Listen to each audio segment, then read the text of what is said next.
பலத்தை அம்பு கொண்டு அசங்கென்றால் அசங்குமோ நம்பமற்ற பார்க்கடல் கலங்கென்றால் கலங்குமோ இன்பமற்ற யோகியை இருளும் வந்து அணுகுமோ செம்பொன்னம்பலத்துளே தெளிந்ததே சிவாயமே ஓம் நமச்சிவாய ஓம் ஓம் நமச்சிவாய ஓம் நமச்சிவாய ஓம் ஓம் நமச்சிவாய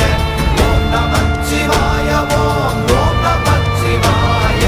ஓம் நமச்சிவாய ஓம் ஓம் நமச்சிவாய அவ்வெனும் எழுத்தினால் அகண்டம் ஏழுமாகினாய் உவ்வெனும் எழுத்தினால் உருத்தரித்து நின்றனை மவ்வெனும் எழுத்தினால் மயங்கினார்கள் வையகம் அவ்வும் உவ்வும் அவ்வுமாய் அமர்ந்ததே சிவாயமே ஓம் நமச்சிவாய ஓம்